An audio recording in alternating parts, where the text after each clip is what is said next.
Bienvenue à cette séance régulière du Conseil municipal de l'Anse-Saint-Jean, ce 11 septembre 2023 à 19h. Ça me prendra à ce moment-ci une proposition pour faire l'ouverture de la séance, proposée par M. Yvan Côté, appuyé de M. Daniel Corbeil. Au point 2, lecture et adoption de l'ordre du jour. Madame Boudreau, à vous la parole. Oui, alors, en 1, ouverture de la séance, 2, lecture et adoption de l'ordre du jour, en 3, lecture et adoption des procès-verbaux, 3.1, dispense de lecture et adoption du procès-verbal de la séance extraordinaire du 9 août 2023 à 19h, 3.2, dispense de lecture et adoption du procès-verbal de la séance régulière du 14 août 2023 à 19h, 3.3, dispense de lecture et adoption du procès-verbal de la séance extraordinaire du 28 août 2023 à 19h. 4, lecture et adoption des comptes du mois, acceptation des comptes et paiement direct d'août 2023. 5, renouvellement des petites caisses. 6, lecture de la correspondance. 6.1, club de motoneige du Fjord incorporé. 7, administration. 7.1, programme de subvention au transport adapté, demande d'aide financière 2023. 7.2, autorisation de signature, renouvellement de la convention collective des employés municipaux 2023-2027. 7.3, camping de Lens, demande à la municipalité de retourner l'excédent de l'année 2022. 7.4, cautionnement pour le renouvellement de la marge de crédit de la Société de développement de l'Anse-Saint-Jean au montant de 200 000. 7.5, prolongation du contrat de M. Jonathan Desbiens, directeur général adjoint. 7.6, dépôt de la liste des dépenses engagées par la directrice générale greffière trésorière. En 8, travaux publics. 8.1, chemin de tolérance 2023-2024 reconnu par le Conseil. 8.2, M. Éric Tremblay requête pour le déneigement des chemins de tolérance 2023-2024, chemin des Roseaux, 8.3, acquisition d'une portion de terrain ayant le cadastre 6 144 426, agrandissement de la prise d'eau dans le secteur village alpin. 8.4, approbation préliminaire du projet de développement de M. André Couillard sur les lots 6 145 502, 6 145 924 et 6 145 925. 9, urbanisme. 9.1, entreprise Amiraux Incorporée, demande de crédit de taxe pour entreprise, règlement 11 281. 9.2, constat d'infraction pour travaux sans autorisation en rive du cours d'eau Patrice Fortin sur le lot 6 490 772. En 10, sécurité publique. 11, loisirs, culture, tourisme et vie communautaire. 11.1, ressources municipales chargées de projet, volet programme en loisirs. 11.2, projet art de rue à la petite école. 11.3, montagne en feu, demande de permis pour l'installation d'un food truck à la fin de semaine de l'Action de grâce. 11.4, travaux en rive au camping de Lens, demande d'aide financière aux programmes gouvernementaux. 12, Varia. On a 2 points au Varia que je vais ajouter tout de suite. 12.1, achat d'une partie du lot 6 444 655 pour la modification du drainage et l'obtention d'une servitude pour la ligne électrique et de télécommunications sur les lots 6 444 654 et 6 44 655. En 12.2, recommandation CCU 61-2023, demande de permis de construction syndicat des copropriétaires de Villefort pour les condos 2, 4, 6, 8, 10 et 12 rue de Villefort et constat d'infraction. 13, rapport des comités et informations. 14, période de questions. 15, fermeture de la séance. Merci, Mme Boudreau. Donc, un proposeur secondaire pour adopter l'ordre du jour tel que proposé, proposé par M. Daniel Boudreau, appuyé de M. Michel Boudreau. Merci.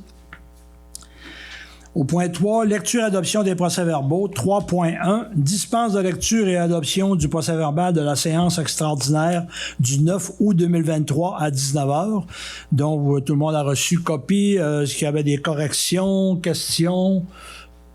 Ça va, tout est conforme selon les discussions. Donc, ça me prendrait un proposeur, un secondaire, proposé par M. Carl Brassard, appuyé de M. Yvan Côté. Merci, messieurs. 3.2, dispense de lecture et adoption du procès-verbal de la séance régulière du 14 août 2023 à 19h. Donc, dans le même ordre d'idées, correction, question, tout était conforme aux discussions. Oui. Proposeur secondaire, proposé par M. Daniel Corbeil, appuyé de M. Daniel Boudreau. Tout le monde est en accord.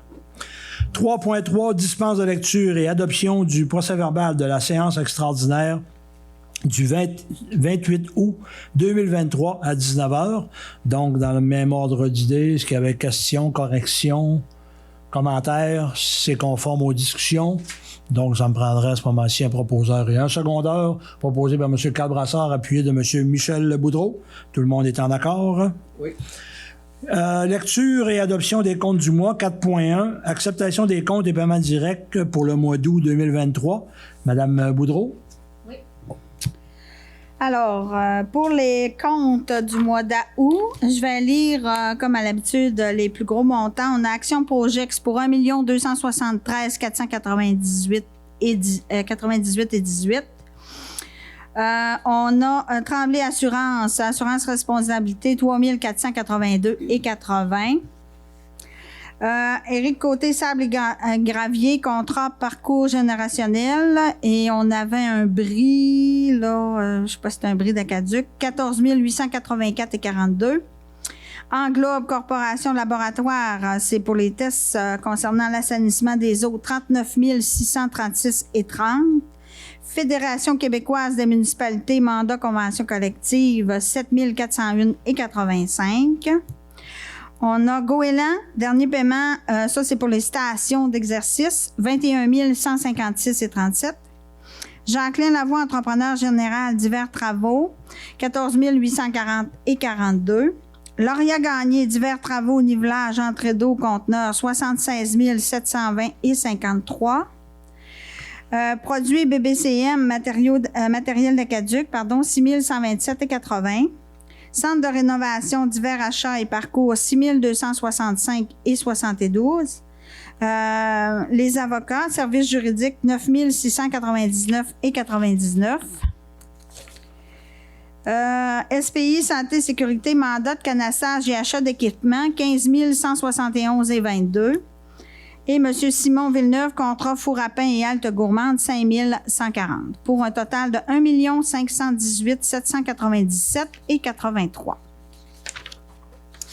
Pour ce qui est des paiements directs, on a un total de 24 631 et 64. Ça comprend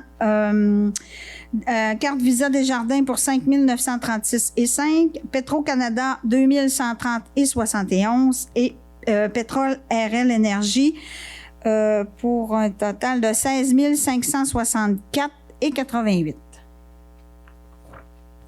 Merci, Mme Boudreau. J'ajouterais à la liste là, un don de 200 $ qui a été fait à Centraide. Donc, au lieu de passer une résolution, on aime quand même le mentionner lors des séances, là, à l'effet qu'on a fait un don à un organisme.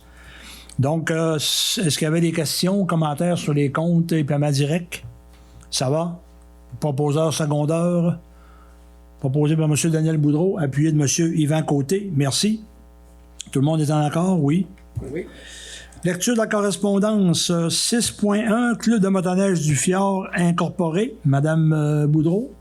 Oui, alors le Club de motoneige du Fjord nous a fait parvenir une demande concernant, ils veulent installer un ponceau dans le secteur du gîte du Fjord là, pour la motoneige. Alors, on va transférer cette demande-là au service des travaux publics. Merci, Mme Boudreau. Est-ce qu'on avait besoin d'une résolution? Non, hein? C'est juste un transfert aux travaux publics. Merci. Au point 7, administration, 7.1, programme de subvention au transport adapté, demande d'aide financière 2023. Madame Boudreau. Alors, cette résolution-là, c'est une résolution qu'on prend tous les ans concernant la contribution financière là, dans le cadre du programme de subvention au transport adapté de 134 000 $. Ça, c'est le volet 1 pour l'année 2023. Merci. Un proposeur, un secondaire pour le programme de subvention proposé par M. Daniel Boudreau, appuyé de M. Michel Boudreau. Merci. Tout le monde est en accord. 7.2, autorisation de signature, renouvellement de la convention collective des employés municipaux 2023-2027. Madame Boudreau. Oui, alors on sait que la convention collective des employés municipaux était issue depuis le 31 décembre 2022. Attendu que les parties sont venues à une entente de principe sur le projet de la convention collective à intervenir avec le syndicat de la fonction publique, section locale 4323, le 16 août 2023. Entendu que l'entente de principe a été présentée aux membres du Conseil, alors il est proposé et appuyé que l'entente de principe soit acceptée et ça rétroactivement au 1er janvier 2023 et d'autoriser le maire et la directrice générale à signer l'édite convention. Merci, Mme Boudreau. Donc, effectivement, la convention qui s'est finalisée au mois d'août. J'en profite pour remercier Mme Boudreau et M. Daniel Corbeil qui ont participé là, aux discussions pour le renouvellement de la convention collective là, avec nos employés. Donc, motion de félicitations à vous deux pour le travail. Donc, ça me prendrait une proposition... non, je l'ai-tu demandé? Non. Proposé par M. Daniel Corbeil, appuyé de M. Yvan Côté. Merci. 7.3, camping de Lens. Demande à la municipalité de retourner l'excédent de l'année 2022 d'un montant de 65 867. Donc, nous avons une demande là, du camping de Lens là, pour retourner le surplus là, qui a été fait en 2022, entre autres pour investir là, l'an prochain dans différentes infrastructures. On parle de modules de jeu ou des choses du genre. Donc, à ce moment-ci, ça me prendrait un proposeur secondaire pour accepter de retourner le 65 867 au camping pour des investissements futurs. Proposé par M. Daniel Corbeil, appuyé de M. Michel Boudreau. Merci, tout le monde est en accord? Oui. 7.4, cautionnement pour le renouvellement de la marge de crédit de la Société de développement de Lens-Saint-Jean au montant de 200 000 $. Donc, ce cautionnement-là est là depuis un certain temps, mais les signataires du cautionnement étaient M. Jonathan Desbiens et M. Lucien Martel. Donc, il faut juste procéder à un changement de signataire là, pour cautionner la marge de crédit de 200 000 qui est fait à chaque année. Donc, c'est pour m'autoriser moi-même et Mme Boudreau à signer pour au nom de la municipalité le cautionnement de 200 000 de la marge de crédit. Donc, j'aurais besoin d'un proposeur proposé par M. Carl Brassard, appuyé de M. Claude Bouchard. Tout le monde est en accord? Oui. 7.5, prolongation du contrat de M. Jonathan Desbiens, directeur général adjoint. Donc, suite à une demande de la Société de développement de Lens-Saint-Jean, considérant les besoins par rapport à toute la restructuration qu'on est en train de faire là, à la station du Mont-Édouard. Donc, le conseil d'administration avait demandé la possibilité d'avoir le support de M. Desbiens pour travailler à la réussite du plan de restructuration, ne serait-ce que toutes les négociations avec le syndic, les amis du Mont-Édouard, etc., etc. Donc, à ce moment-là, on proposait de prolonger le contrat de M. Desbiens jusqu'au 31 décembre 2023, selon les mêmes conditions de ce contrat de travail avec des modifications entendues entre les parties. Donc, j'aurais besoin à ce moment-ci d'un proposeur pour prolonger le contrat. Proposé par M. Yvan Côté, appuyé de M. Claude Bouchard. Tout le monde est en accord? Oui. Merci. 7.6, dépôt de la liste des dépenses engagées par la directrice générale greffière trésorière. Donc, la liste des dépenses, ça comprend un service d'un délégué technique pour les compétitions au montant de 1 800 $. La Fédération québécoise de ski alpin, donc il y a deux montants pour des redevances de course 2023 ou 2022-2023 de 1 976 plus taxes. Et un autre montant là, des frais de calendrier pour un calendrier là, des compétitions qui ont lieu au Mont-Édouard. Donc, c'est important de payer ces montants-là pour être éligible, pas être éligible, mais faire partie du calendrier des prochaines compétitions qu'il pourrait y avoir cet hiver au Mont-Édouard. Donc, ça me prendrait une proposition pour accepter la liste des dépenses engagées par la directrice générale.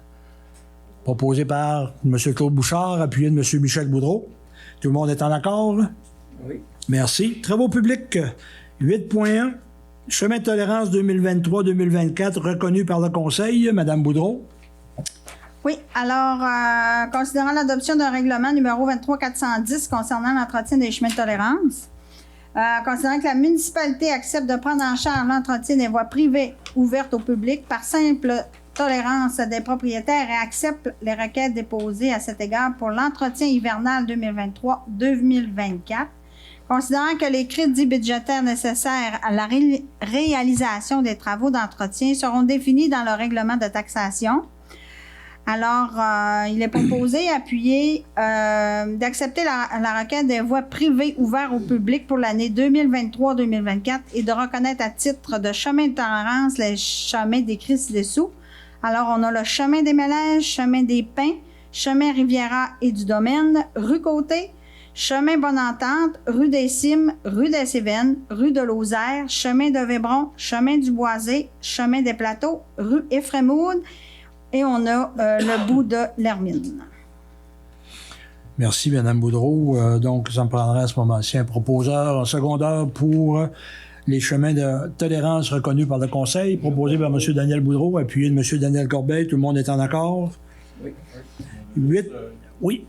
Juste une petite correction. Là, dans le libellé, le dernier paragraphe, c'est marqué 2022. Oui. Ah oui, merci, M. Corbeil. C'est 2023-2024, effectivement. Oui, je l'ai lu. J'ai vu qu'il y avait un petit coquille. 8.2, M. Éric Tremblay, requête pour le déneigement des chemins de tolérance 2023-2024 dans le chemin des Roseaux. Oui. Alors, M. Tremblay a déposé une requête. Les requêtes doivent être déposées au plus tard le 1er octobre. Donc, M. Éric Tremblay souhaite là, faire l'entretien là, pendant l'hiver du chemin des Roseaux.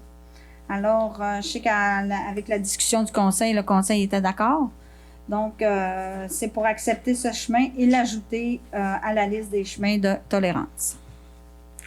Merci, Mme Boudreau. Proposeur secondaire pour accepter cette demande. Proposé par M. Michel Boudreau, appuyé de M. Carl Brassard. Tout le monde est en accord.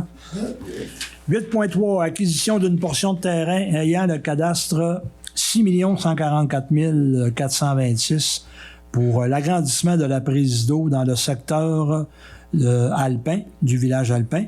Donc, l'acquisition serait au coût de 1,20 $ le pied carré pour un total de, là on parle de mètres, 3 448 mètres carrés, pour un total de 44 537. Donc l'acquisition de ce terrain-là est nécessaire pour justement agrandir notre prise d'eau en fonction des futurs développements dans le secteur alpin. Donc pour avoir accès à ce deuxième puits et pouvoir avoir quand même là, l'opportunité d'avoir de la place pour travailler. Donc, notre directrice des travaux publics là, est allée faire une tournée dans le secteur et a parlé aux propriétaires. Et l'entente serait la présente là, au montant de 44 537 pour 3 448 mètres carrés. Donc, j'aurais besoin à ce moment-ci d'un proposeur secondaire pour l'acquisition de cette portion de terrain. Proposé par M. Yvan Côté, appuyé de M. Daniel Corbeil. Tout le monde est en accord? Oui. Juste un point, M. Perron. Oui. Cette résolution là, abroge la résolution 208 de 2023 qu'on avait déjà pris. Là. Ah oui, c'est vrai. Merci de la précision, Mme Boudreau. 8.4, l'approbation préliminaire du projet de développement de M. André Couillard sur les lots 6 145 502, 6 145 924 et le 6 145 925. Donc, c'est une première acceptation pour un projet de développement dans le secteur des lots qu'on vous a présenté. C'est dans le secteur en arrière là, des Aînés de Lens. Donc, M. Couillard a déposé un projet de développement intégré visant ces lots-là. Le comité consultatif d'urbanisme en a pris connaissance et en a fait une recommandation positive. Et le conseil municipal en a pris connaissance. Donc, considérant que M. Couillard a déposé son dossier pour acceptation préliminaire conformément au règlement 20-367, et que l'ensemble des documents ont été jugés conformes. Donc, on a pris compte aussi des changements de règlement d'urbanisme qui seront nécessaires dans le secteur et que l'acceptation soit conditionnelle à l'émission par la MRC du Fjord des certificats de conformité nécessaires au changement de la réglementation d'urbanisme. Il faudra faire quelques changements au niveau de la réglementation. Donc, c'est pour cette raison ce soir, on accepte la première approbation préliminaire pour entamer le début du projet. Donc, j'aurais besoin à ce moment-ci d'un proposeur secondaire pour accepter M. Michel Boudreau, appuyé de M. Claude Bouchard. Merci. Tout le monde est en accord. Urbanisme 9.1. Entreprise Amiro Incorporée, demande de crédit de taxe pour entreprise, règlement 11-281. Madame Boudreau. Oui, alors la municipalité possède un règlement 11-281 concernant les crédits de taxes pour les entreprises. Donc, Amiro a fait des rénovations et sont éligibles à ce crédit. Alors, c'est pour approuver cette demande. Merci, Mme Boudreau. Effectivement, là, quand les entreprises font des travaux, avant les travaux, puis quand les travaux sont terminés, il y a une évaluation qui est faite et il y a un crédit de taxe qui est accordé, là, dépendamment de la différence, au pourcentage là, de l'évaluation. Donc, proposeur secondaire proposé par M. Daniel Boudreau, appuyé de M. Carl Brassard. Tout le monde est d'accord. 9.2, constat d'infraction pour travaux sans autorisation en rive du cours d'eau Patrice Fortin sur le lot 6 490 772. Donc, c'est quelqu'un qui a fait des travaux sans autorisation en rive d'un cours d'eau, entre autres le cours d'eau Patrice Fortin. Et on sait que pour faire des travaux près d'un cours d'eau, ça prend une autorisation, ça prend des permis. On peut pas faire qu'est-ce qu'on veut autour des cours d'eau. Donc, c'est très important de respecter ce règlement-là au niveau des cours d'eau pour préserver justement nos cours d'eau. Et malheureusement, on devra procéder à un constat d'infraction pour avoir fait des travaux dans ce secteur-là. Et on en profite pour mandater nos procureurs, Maître Gaston Saucier, pour représenter la municipalité dans ce dossier-là. Donc, ça me prendrait à ce moment-ci un proposeur secondaire pour le constat d'infraction des travaux qui ont été faits près d'un cours d'eau. Proposé par M. Daniel Corbeil, appuyé de M. Yvan Côté. Tout le monde est d'accord? Oui. Sécurité publique, nous n'avons aucun. Loisirs, culture, tourisme et vie communautaire. 11.1, ressources municipales chargées de projet, volet, programme en loisirs. Ce point-là est reporté à une prochaine rencontre. 11.2, projet art de rue à la petite école. Donc, c'est un projet qui cadre dans le programme de soutien aux initiatives culturelles de la MRC. On sait qu'il y a déjà une fresque là, d'un côté de la petite école et on veut continuer là, à mettre de la couleur là, à notre centre communautaire. Et il y a des sommes qui sont disponibles. Donc, on mandate... c'est notre directeur au développement qui est mandaté pour faire une démarche... Oui. Une démarche... Il ne l'a pas dit dans sa résolution. Oui, OK. C'est Bernard Olisane. OK, parfait. Donc, c'est pour déposer une demande de 4 000 au projet, là, au programme de soutien aux initiatives culturelles de la MRC du Fjord du Saguenay pour améliorer le milieu de vie du centre communautaire et exécuter le projet Art de rue jusqu'à concurrence de 4 000 $. Donc, ça va être une belle fresque qui va être peinte sur les murs. Donc, proposeur secondaire, proposé par M. Daniel Boudreau, appuyé de M. Claude Bouchard. Merci, tout le monde est d'accord. 11.3, montagne en feu, demande de permis pour l'installation d'un food truck la fin de semaine de l'Action de grâce. Donc, c'est une demande là, qu'on reçoit régulièrement à chaque année pour l'installation d'un food truck. Lorsque des activités sont reconnues par la municipalité. Donc, ça me prendrait un proposeur, un secondaire pour accepter cette demande de permis. Proposé par M. Carl Brassard, appuyé de M. Yvan Côté. Merci, tout le monde est d'accord. 11.4, travaux en rive au camping de Lens, demande d'aide financière aux programmes gouvernementaux. Madame Boudreau, Oui. prenez votre temps. J'étais restée sur le food truck, là. Oui, ben c'est concernant, on le sait que le bord de la rive là, du camping est en train de, comment on peut dire ça, s'effriter. S'arroser. Alors, c'est pour, le camping avait mandaté M. Régent Fortin pour demander des subventions pour refaire le mur. Vu que c'est des infrastructures municipales, on demande la même résolution là, du côté de la municipalité. En fait, M. Fortin est mandaté par le camping et la municipalité pour aller voir, là, pour scruter pour les demandes d'aide financière, pour justement, là, sur les programmes pour les travaux en rive du camping, le muret et l'érosion qui peut se faire là, dans le secteur. Donc, un proposeur secondaire proposé par M. Daniel Boudreau, appuyé de M. Daniel Corbeil. Merci, tout le monde est en accord.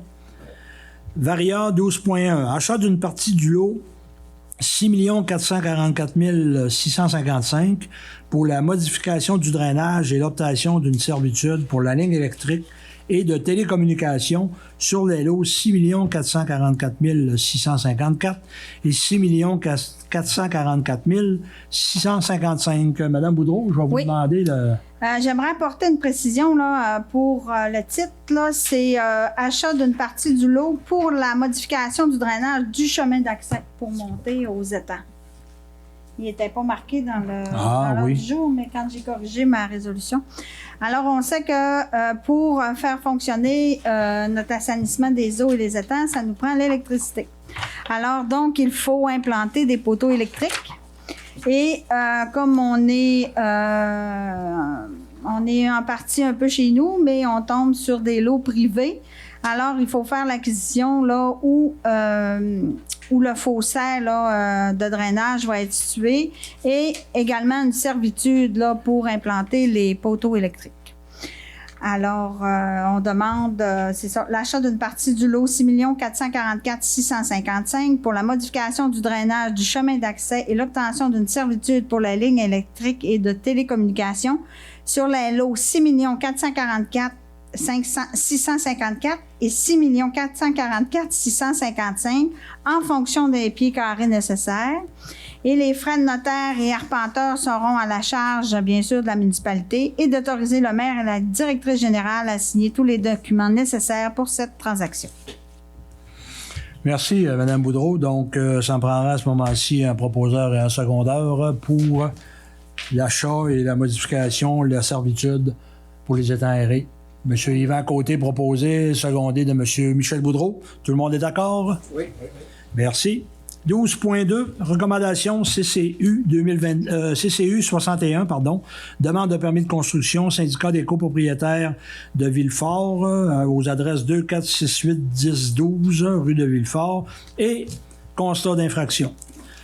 Donc, considérant que il y a des travaux qui ont été réalisés sur les toitures dans ce secteur-là, et que les travaux ont commencé le 5 septembre sans permis, et naturellement, ben, on s'attend que les gens, quand ils ont des travaux de rénovation ou de construction, très important de venir chercher des permis.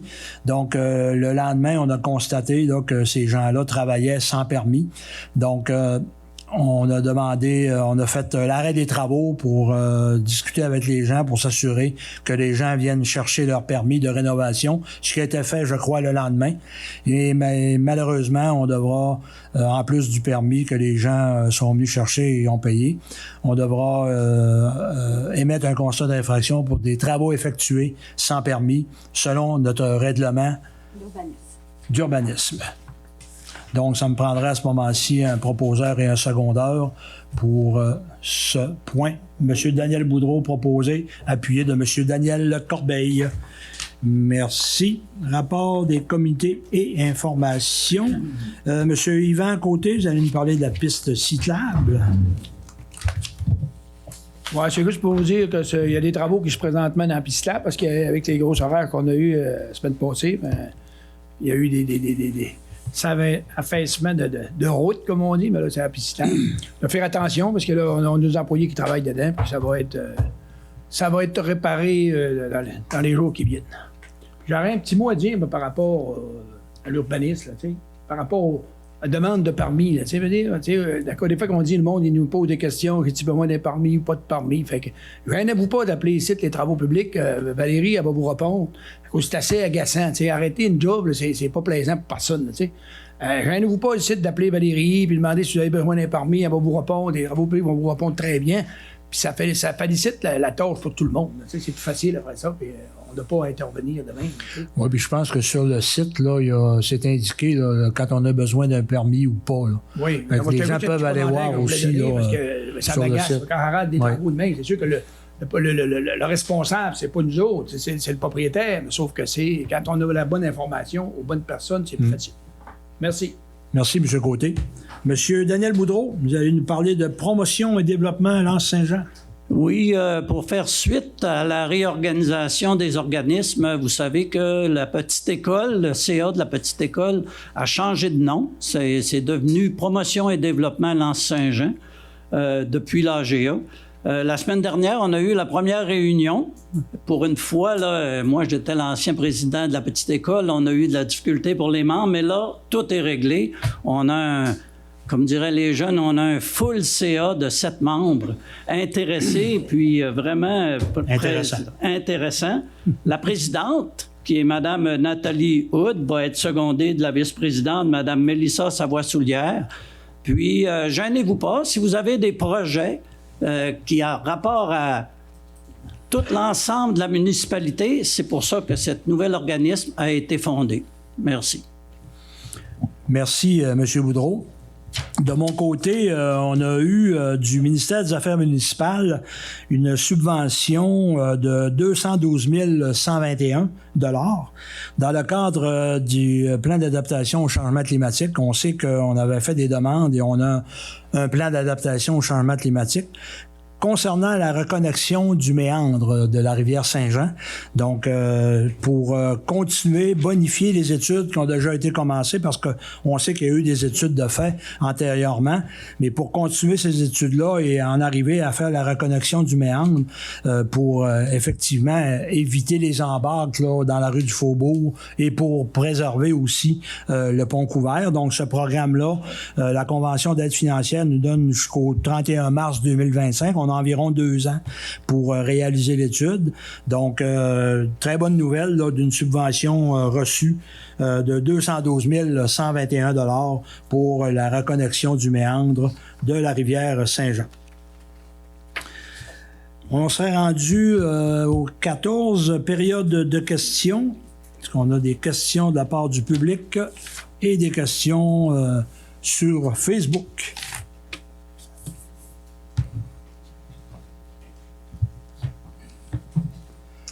Permettez? Bonjour, M. Gagné. Président du symposium provincial des villages en couleur de l'Anse-Saint-Jean et Petit-Saguenay. Monsieur le maire, en juillet, vous avez refusé d'aider financièrement le symposium provincial des villages en couleur. La question étant, ce soir, je vous avais averti que j'allais revenir vous en parler, la raison étant exprimer de quelle façon, pourquoi vous avez refusé cette aide-là. Je vous rappelle, avant que vous répondiez, M. le maire, que le symposium provincial des villages en couleur existe depuis 32 ans. Ma petite recherche m'a permis de constater que c'est la première fois en 32 ans que le conseil ou la municipalité refuse d'aider financièrement. Oui, la municipalité donne un coup de main pour l'installation des oriflammes, pour l'entreposage des panneaux dans la remise du presbytère. Oui, elle nous permet de s'installer au Moins-Droit. C'est une situation quand même gagnante-gagnante parce qu'on s'installe là pour la fin de semaine et le Mont-Édouard en profite pour faire la promotion Saint-Pau qu'on a appelée au cours des années, c'est-à-dire qu'on vend des billets de saison, qu'on attire de la clientèle, qu'on vend de la nourriture et bien sûr qu'on vend des billets de remontée mécanique. Bon an, mal an, c'est des revenus assez importants pour la station touristique du Mont-Édouard, au-delà de 100 000 $ au moins chaque année. Vous ne cacherez pas aussi, M. le maire, que les retombées économiques d'une activité comme celle-là, qui est devenue une icône à l'Anse-Saint-Jean, au Bas-Saguenay, et d'ailleurs, le comité de concertation du Bas-Saguenay avait incité le Symposium provincial des villages en couleur de l'Anse-Saint-Jean et Petit-Saguenay à se fusionner, ou se regrouper plutôt. Fusionner, c'est pas un beau mot. À se regrouper avec le festival, avec le Symposium de Rivière-Éternité et le Symposium de Saint-Félix. Ce qui fonctionne depuis 5 ans. Et là, la situation au Mont-Édouard, j'ai assisté dernièrement à l'Assemblée générale. Vous étiez là, M. le maire, c'est vous qui présidiez. Et on est rassuré parce qu'on peut aller s'installer au Mont-Édouard les 6, 7 et 8 octobre. Considérant tout ça, et je vais quand même mentionner, avant de terminer, que le Symposium provincial des villages en couleur de l'Anse-Saint-Jean et Petit-Saguenay, 32 ans, qui compte aussi sur la contribution de centaines de bénévoles. Alors, bien sûr qu'on a besoin d'appui, comme vous l'offrez chaque année, mais on a besoin aussi d'appui financier. Peut-être que vous allez me dire, M. le maire, parce que votre situation financière est bonne. Oui, on a, au cours des 32 ans, accumulé un petit pécule qui nous constitue un fonds de roulement, qui nous permet de vivre sans aller négocier une marge de crédit. Puis on sait que négocier une marge de crédit pour un organisme sans but lucratif, c'est extrêmement difficile. Okay? Alors, on a accumulé au cours de ces années, grâce à des mécènes, je vais vous en nommer 2, M. Jean Grimard, Monsieur Paul Cloutier, qui est ici au Symposium provincial des villages en couleur depuis 32 ans. Et chaque année, il nous amène des sous. Et ce pécule-là a été accumulé grâce à ces mécènes.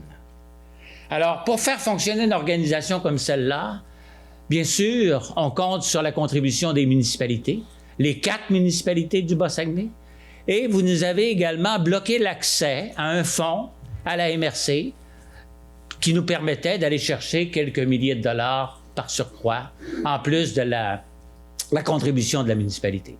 Alors, Monsieur le maire, la question est posée, je vous ai donné le contexte, et j'attends donc une réponse de votre part. Je vous remercie.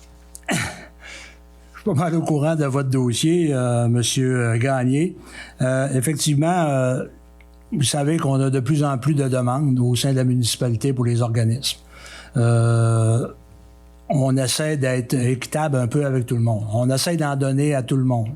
On essaie aussi d'aider les organismes qui n'ont jamais demandé, puis que maintenant, les organismes font des demandes pour avoir de l'aide financière. Des gens qui n'ont jamais demandé. On regarde la récurrence aussi des demandes pour justement se poser la question, est-ce que tel organisme pourrait survivre là, sans cette contribution-là? Effectivement, on analyse la situation financière des organismes. C'est pas une décision de défaveur. Vous l'avez dit d'ailleurs, on offre des services. Oui, c'est pas de l'argent, mais c'est des services quantifiables. Les employés qui sont mis à contribution, pour nous, c'est des dépenses monétaires pour nous, parce qu'on paye les salaires, on paye les... Donc, effectivement, on regarde la santé financière. Quand on prend une décision, vous savez que la décision est sans retour, donc on change pas nos décisions à ce moment-ci. Mais le fait de ne pas avoir répondu à votre demande de 2000 $ n'est pas en défaveur de l'organisation. On est conscient du sérieux, mais comme on vous l'a dit, on vous l'a mentionné, on reçoit beaucoup de demandes de plusieurs organismes, des nouveaux organismes. On essaye de répartir un peu. Concernant la question des dons et commandites dont vous faites mention, vous avez eu déjà accès à ce programme-là. Justement, on essaie de le donner à des organismes qui sont dans le besoin. Vous l'avez eu, on l'a donné à la PRS, on l'a donné. On essaie de répartir un peu équitablement pour que tout le monde puisse en bénéficier. Et oui, c'est vrai qu'on tient compte de